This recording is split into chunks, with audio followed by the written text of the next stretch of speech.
Hello and welcome to Gank That Drank, a Supernatural Drinking Game Podcast. This is Season 1, Episode 2, Dead in the Water and Phantom Traveler. Of course, in every episode of Gank That Drank, we assign ourselves each 2 drinking game rules and play along with 2 episodes of the super mega hit show, Supernatural. After we watch and play, we will discuss both episodes, perhaps while tipsy, and we will evaluate the rules we played in our quest to curate the perfect Supernatural Season 1 drinking game. Because as we know, not all drinking game rules are created equal. Exactly. And that's why we are test driving these rules for you. Absolutely. I'm Chrissy. And I'm Nate. Tonight we're watching Dead in the Water. It first aired September 27th, 2005. 5.1 million viewers. Same holding steady from Wendigo, which we watched last week, or last time, on Gank That Drank. And we're watching Phantom Traveler, aired October 4th, 2005. 5.40 million viewers, so they're getting it back. Yeah. They're bringing people around in the early days. I think eventually they'll really find their following. Yeah, I think they're going to be okay. It'll survive. Spoiler alert. We are going to be discussing the episodes in their entirety, and certainly in no fit state to avoid spoilers. So be prepared to hear all of the grisly details of something you had more than 12 years to watch. Yeah. All right. What rules are we playing this week? Of course, we have culled these rules from both my own suggestions, Nate's suggestions, and for these first couple episodes, we're also pulling from Educating Geeks drinking game rules for Supernatural Season 1.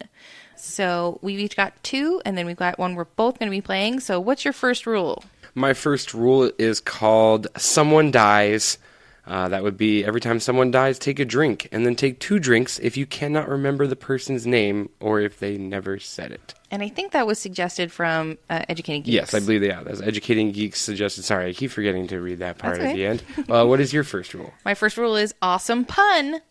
So whenever there's an awesome pun, you get to, as a designated pun captain, I guess, you get to rate that pun from 1 to 5, and that is how many drinks I have to take. Clarity. Mm-hmm. Would it be 1 drink if it's a bad pun and 5 drinks if it's an awesome pun? It is up to whoever is doling out the points. So it's up to you? Yeah, it's up to me. So, yeah, choose a person in the room who you think will be kind to you. And unfortunately for you, Chrissy, it's just me. Just you. So you just get to hope that I rate puns well or not well, depending on how I do it. My second rule is called outdated tech. Mm-hmm. So things that are very 2005, take a drink. Yeah, every time you see one. Yeah. Or anybody spots one. I love it. Yeah. That's a classic. That's also an Educating Geeks rule. That is an Educating Geeks rule as well, yes. In the last episode, we got almost all Nate rules, and this time we drew almost all Educating Geeks rules. It's really like luck of the draw the way we're doing it. Okay. My second rule is gun. Oh. Drink when you see a gun. And that's just going to be a sip. Take a sip when you see a gun, because there's lots of guns. There's going to be a lot of guns. Yeah. And then together we're playing Don't Call Me Sammy. Anytime Sam Winchester requests that his brother not call him Sammy, we're all going to cheer and yell, Sammy! And have a drink. Yeah. It's going to be like Norm in Cheers, but with Sammy. All right, we are going to go watch these episodes. We are going to play along with these rules, and we'll be back in just a moment. Just mere moments. A little drunker to let you know how it all went. Let's go watch. We'll see you on the other side. And we're back. Yeah. Woo! Woohoo! We are back. Okay, so we're starting with Dead in the Water. I'm going to summarize Dead in the Water. Is that what you decided? Yeah. Okay, Dead in the Water.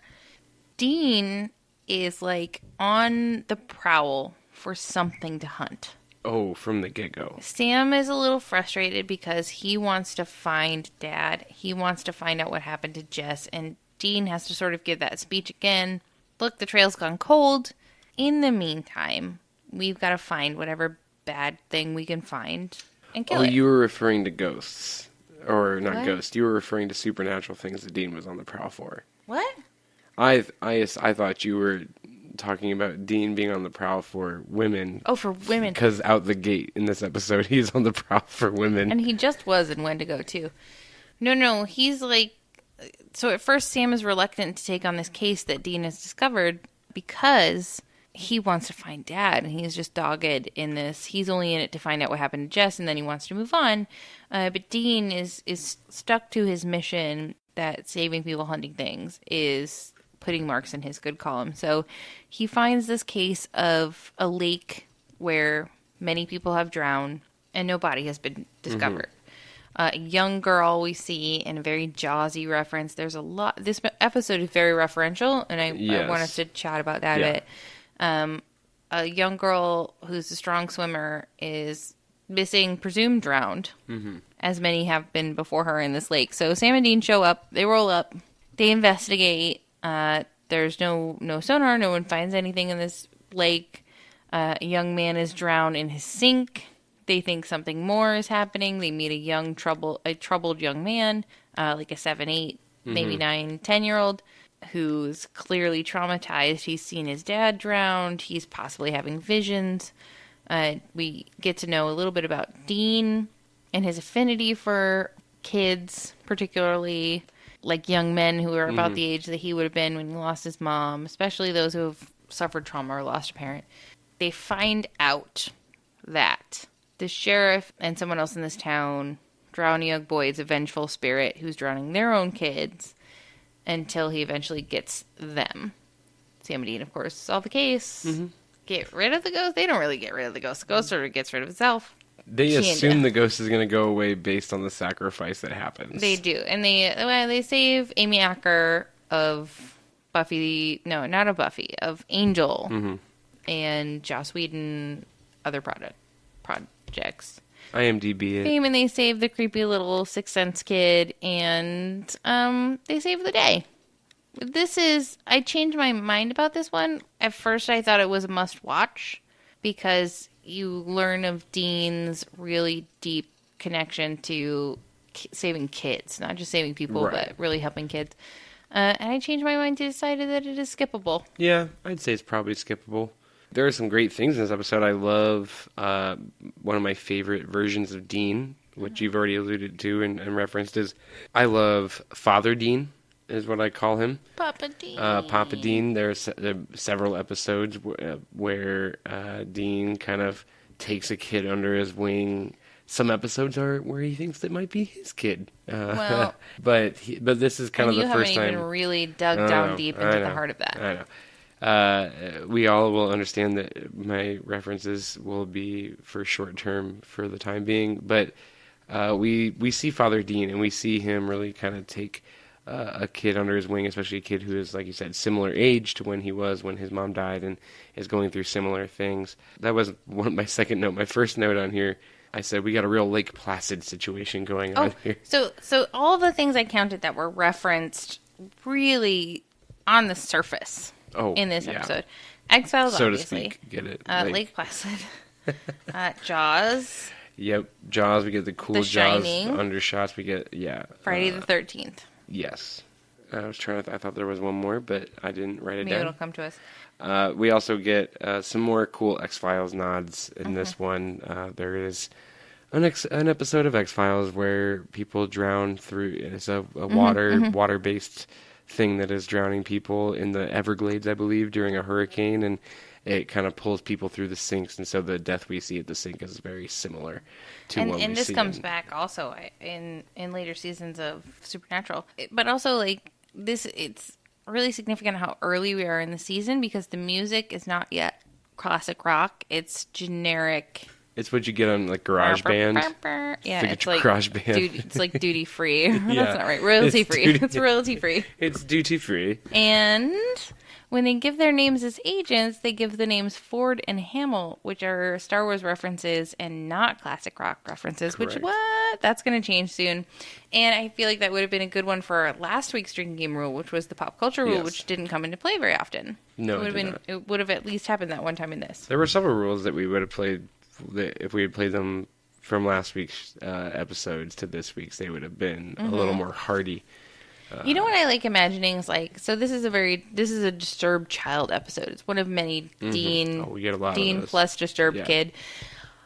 I just want to be in Vancouver when they have the all call for disturbed kids and they like trot in all these 10-year-old actors who are like, not disturbed enough. No, too disturbed. This kid's just a right. There's a certain level. I always feel like with these They're kids, looking for the Osment quotient. There's always a certain length of hair they all have. They all have somewhat long hair. Yeah, they're not getting regular haircuts, and I feel like that's how we know they're troubled. Yeah. They're not up to date on their personal grooming. They aren't keeping themselves groomed, so clearly they have something going wrong with them. But no, we get some cool moments. You know, the kid draws premonitions of where the next disappearance or drowning is going to happen, but then that never really gets explained how he has that connection. Yeah, it changed my mind, and I said this one is a must watch. No. You don't need to. You don't need to watch this one. I mean, we get the. You're right. This one's skippable. You get to see enough in the prologues throughout the seasons of. Yeah, skip this one. Yeah, I skip thought it. must watch, but no, skip. We know skip. the death of the mom affected Dean. I don't think you need to watch this episode. And eventually we see Amy Acker in a bathtub, and it's like the water is too high. What are you doing? The room is too dark. Relaxing while the water's still on. Like you got to turn the water off before you relax. So in this one, I wanted to add a drinking game rule, which was we see Sam and Dean dig. Ooh, yeah. I think this is the first time we see them dig. Maybe it's not, but... Them digging would be a great it would be a good one. We're going to toss it in for next time. So I think this is a good episode, but I think you can get away with skipping it. Oh, yeah. I don't think you need to watch it to really get anything in the arc or anything in the mythos. It's very much Monster of the Week, as we've mentioned most of season 1 is. And so it's one that if you like lake monster stories, watch it. If that's not your thing, I want again as an episode 1 as an hour episode 1, I wanted someone to just be like have that Phineas and Ferb moment of like, aren't you too young? Yes, you are. I was dying for someone to be like, what about the boy in the lake, as a Friday the 13th reference. What did you think of a scary boy lake monster as the big bad? Lame. Yeah. Especially. What are you going to do, though? Never take a shower? Well, we see it only affects like a small group of people, though. This is obviously a spirit of some sort that has some vengeance on its mind toward these two men who killed him 35 years ago, and now he's coming back. He's got a targeted response. It's calculated. My question is, why did it take the spirit so long to start knocking off family members of these dudes? You're right. That is a solid question. Waited 35 years to start knocking. He really did. Like it banked on them staying in town. Because first thing I would do, move. Which I don't know if we said this, but the ghost exists because 2 young men murdered a young boy and buried his bike and let his body sink in the lake. Step 1, move the fuck out of that town. Yeah, and this is a friendly tip. Don't set up shop and become the sheriff of the town where you're the murderer. Right. So this is free advice for any of you out there. And I would say that's my lesson learned. Yeah, if you murder someone, move away. Yeah. Just in case their ghost wants to haunt you, just move away. Just assume. Yeah, just assume that they're going to have a ghost. It's going to haunt you. It's going to wait till your children... wait 35 years and bank on you having kids and living in the same town. And then murdering your kids and in-laws someday. All right, so... Phantom Traveler. I'm sorry, did you have something to say about... I did have a second part to the lesson learned that if you kill someone, don't drop their lake in a body, or don't drop their body in a lake. I keep doing that. We've been drinking. We said so. Don't drop their body in a lake if you murder them so that you can burn it someday. You never know when you're going to need to burn that body. It sounded like the body just slipped away. But that should be a drinking game rule, Nate. We can't find the body to burn it, to salt and burn it. Because they can never find it and then somehow always do. Mm-hmm. Or find some sort of thing that used to be on the body. So, episode 4, Phantom Traveler. I will summarize it. Phantom Traveler is our introduction to what we have deemed smoke demons. Yeah, Smoke demons. Really is. So, we have a smoke demon that is possessing people who are flying on planes. And at exactly 40 minutes of the plane being in the air, the smoke demon is taking charge and murdering planes full of people. Well, unfortunately for the smoke demon, in the initial murder scene that we have in the first plane, there are 7 survivors. So then we hear on an EMF or EMV, EMP, whatever their acronyms are for the EMF. EMF, I believe it's EMF on our little device. We hear on the frequency. Yes, on the black box it says no survivors, which of course then means that our spirit, not our spirit, but the demon is trying to exact its goal in killing all of the remaining 7 people who survived. So the episode kind of becomes about saving the remaining people once they realize that's what the demon wants. And it takes them 2 people. It takes them 2 people to figure it out. Yeah, There's 5 people who are like not too. This wasn't exactly a Dick Wolf ripped from the headlines episode of Law and Order. On this one, we figure it out pretty quickly and are managed to board a plane. We learn that Dean is afraid of flying in this episode. And I feel like that's why I changed my mind from this is skippable to this is must watch. But we'll get back to it. Go ahead. Okay. So the boys take the plane and are able to stop our demon before it is able to take down the plane. They do our first exorcism that we get to see in the entire series, and we see it on a plane, and there's good fun moments in this, and I enjoyed it a lot. And you said it's a must watch. We kind of went back and forth. I changed my mind. I did. At first, I thought it was skippable, and as we were like halfway, 2/3 through, I thought it was skippable. I was going to say, but then I changed my mind because this is the episode where you get a declaration of why they always drive. Yes, and it, to my knowledge, does not come back again. And it's like, okay, this is why they always drive. This is why a baby is baby. Yeah. Because he is terrified of flying. So I think that by itself makes this a must-watch. But also, this is Demon 101, and they're going to change the rules about demons. Oh, yeah. They didn't know at this point, but they're going to change the rules about demons. But I feel like this is so 101 that you're going to want to have seen it when later we establish and change the rules. So to me, this comes down as must-watch. There were 2 lines that I feel like really kind of are the most important in the episode as far as our continuing arc.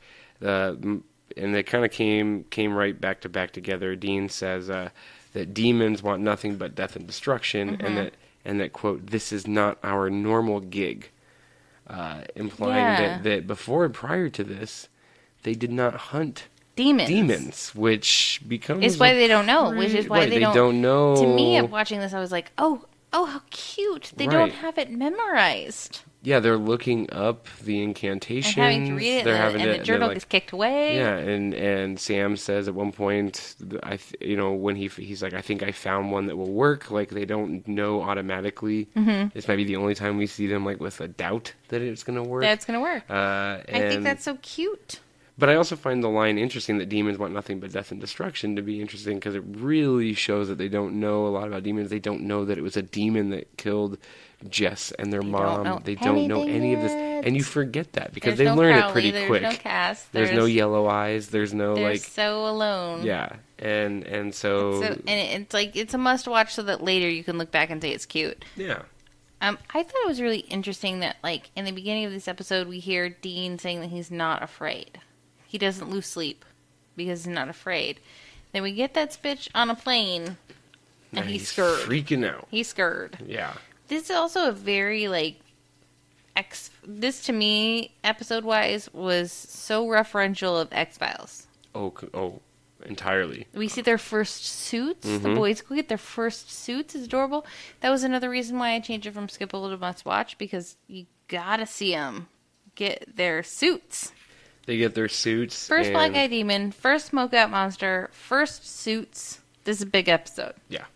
Big episode. I would add a deep drinking game rule. I'm going to toss in boys flash a badge. We see them go to a copy store and get the paper. For Homeland Security. We don't see them get the metal badge. And my theory is that they kind of just have generic gold metallic badges that they use because no one really pays a whole lot of attention to that. People always tend to look at the IDs. Yeah, and they just bank on that because they're always kind of far away. I don't know. But we also, like, For a post 9/11 world, they're really moving free and easy on that plane. And in a way in which in 2017 I cannot fathom. No, and there are definitely some things that throw me off in that episode when it comes to the air travel.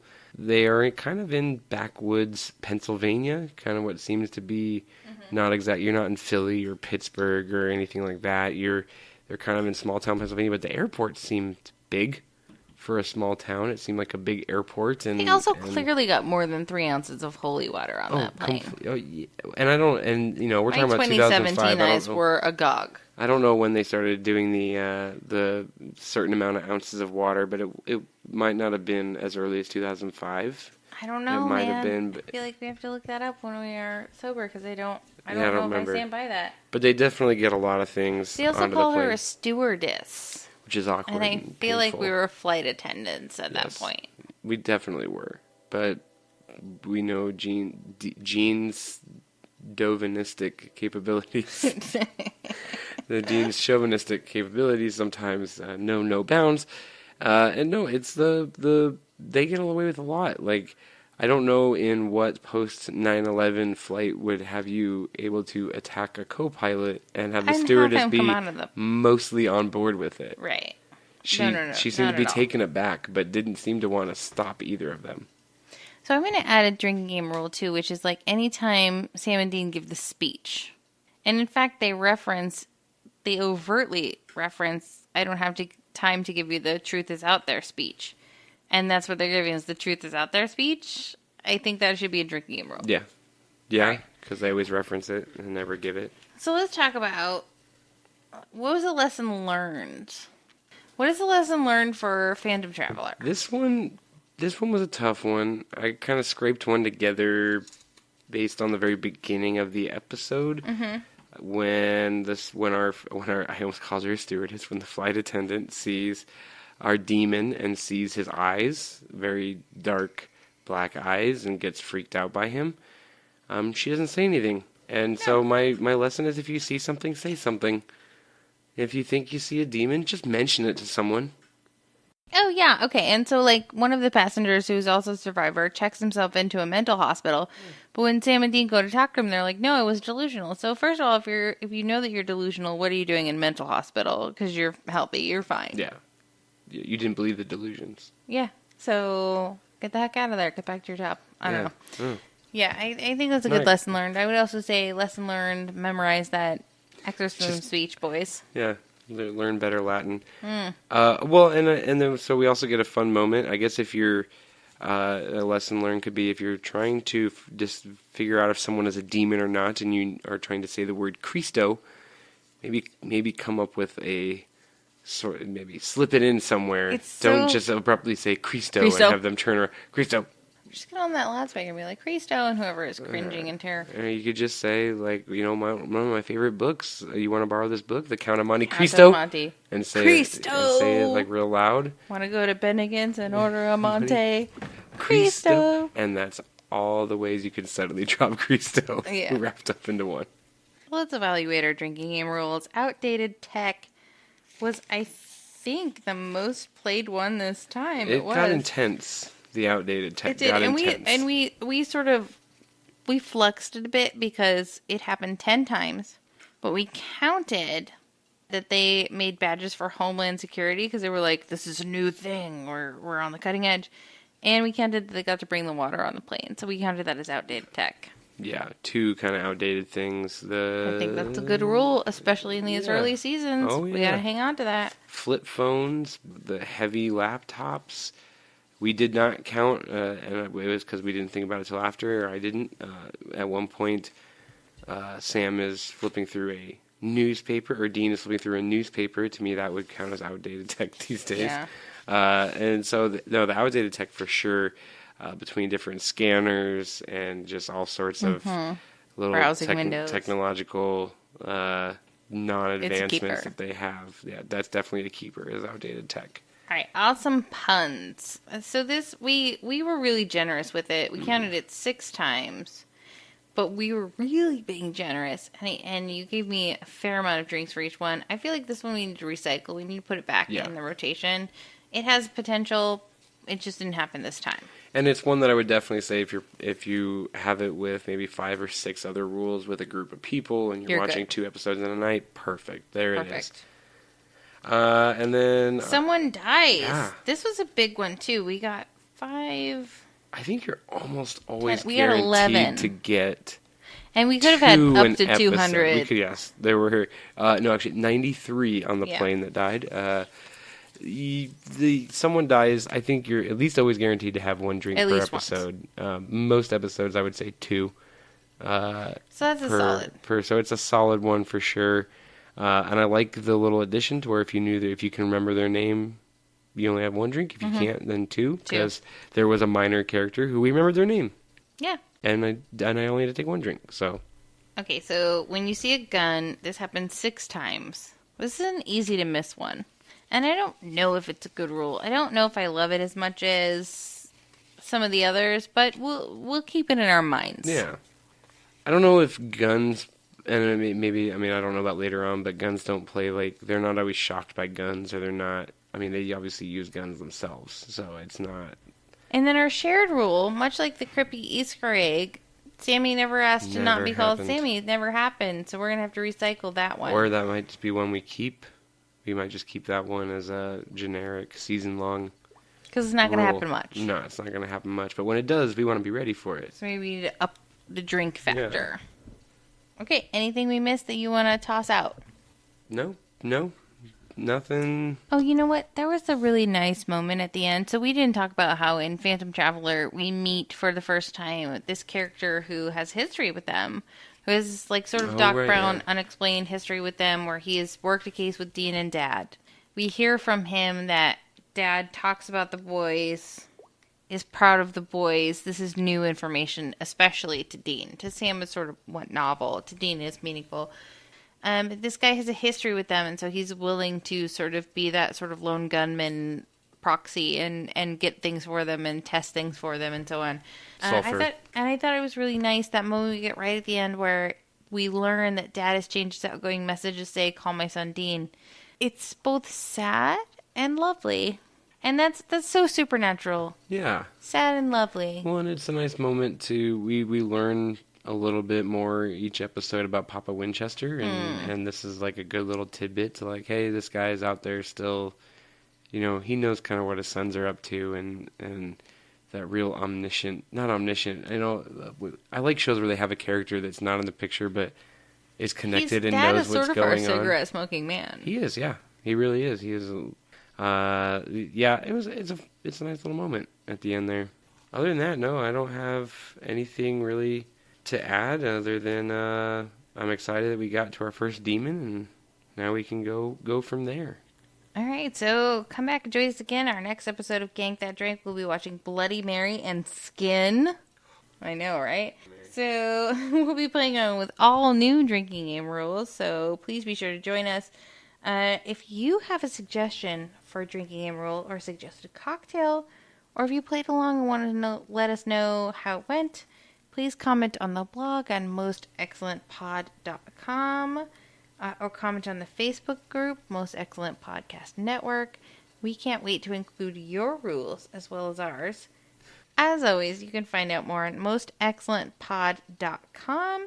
And if you're in the Phoenix area, you can call Chris. You can call us.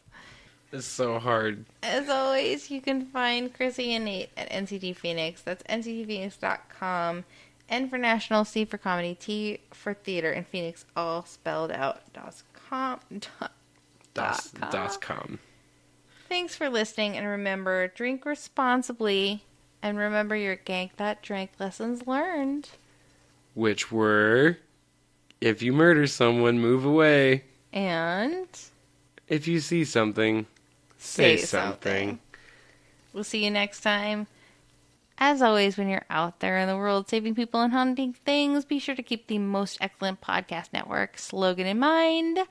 Be excellent to each other, why don't you? And party on, dudes.